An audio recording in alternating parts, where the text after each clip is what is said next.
if we do not open the blinds in our room, if we sleep in and forget till the sky gets dark at 3, if we leave in a hurry and the blinds are drawn, our plants will get no light. We wash their leaves. Their redundant needles click against a wet cloth, a semi-domesticated pet with 700 spears for teeth. They look pretty next to the candles.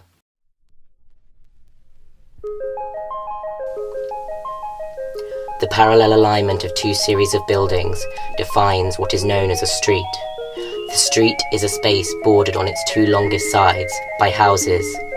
Cyclically, the street dies.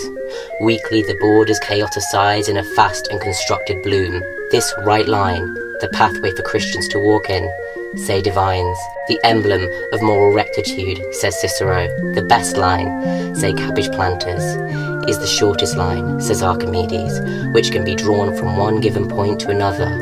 Nothing, says the plant. It makes no verbal communication at all. When humans force nature into straight lines, nature pays no notice to this unlikely geometry. Plants interrupt our streets. They break up our identification of the controllable landscape and the rules in which we use to navigate it. We are confronted by these interruptions, this blossoming violation of our architectural intentions. We see them in the street and we take them into our homes.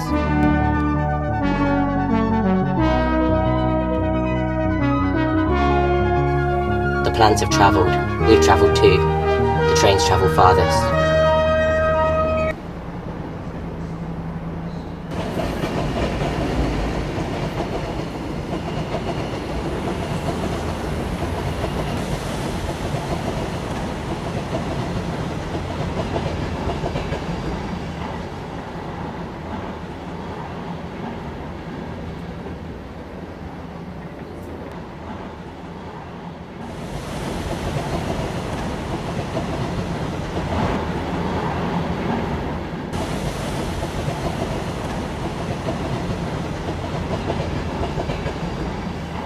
Consider a guest.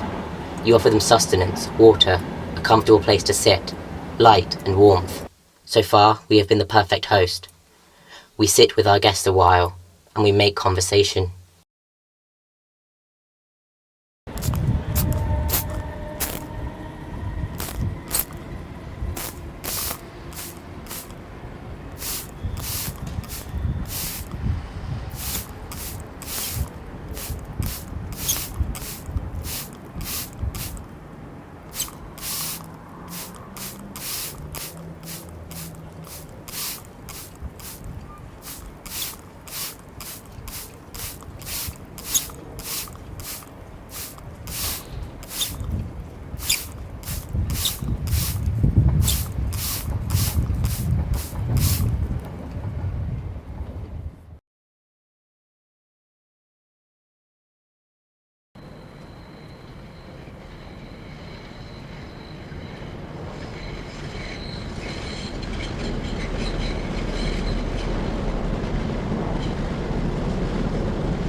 Before Babel fell, was it common practice to whisper to the leaves?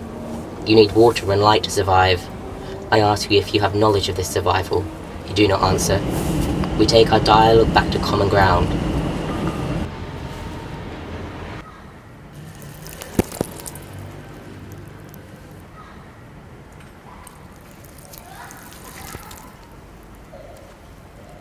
I am a rude host.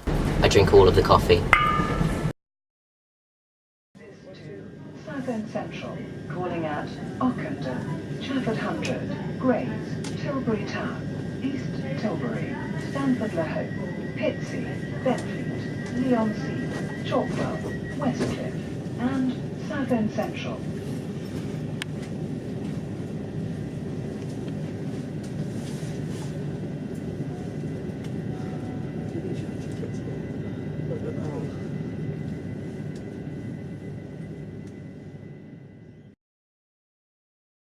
Trains are a cinema of arable expansion, as long as you're travelling in the right direction. Look, little plant, you are now one amongst many again and again and again and again and again. Sea level is a 0 point. It is a 0 point as a position of reference to the land, and a 0 point in that it is a nothing place. It is never constant in substance or location, and it is a place I cannot go. We oscillate between the illusion of perfection and the vertigo of the unattainable.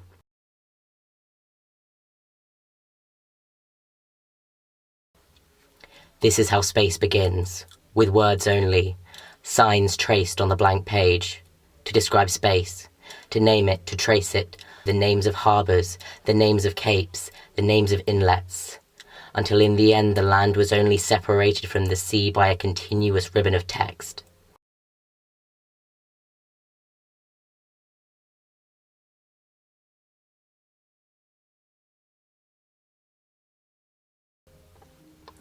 The sea is a place to dispose of things one never wishes to see again. A dead body, a rotting hulk, like the souvenir, cadmium batteries, illicit shopping trolleys, exhausted gearbox oil, tin cans and shoes. At the end of a journey by land, there is the sea. It has no roads, rules relax, people remove their clothes, get drunk, scrap and make love. The estuary is a system of excess and indifference. Refuse to come ashore, at least in your mind.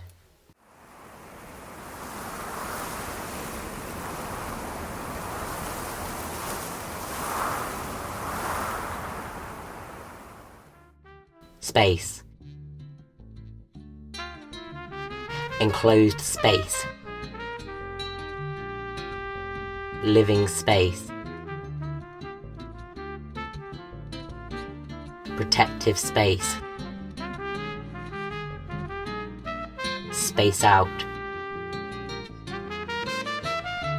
Three-dimensional space. Space of a moment. Space-time continuum. Open space. Wasted space. Natural space.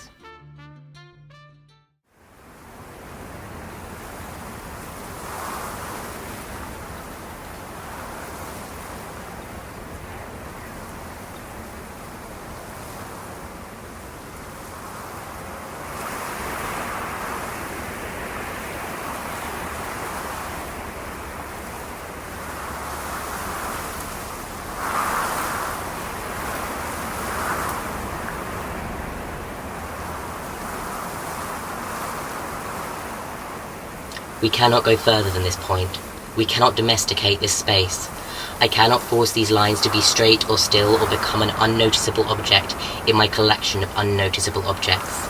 This is the limit of the land. The Thames spills out into the wider ocean.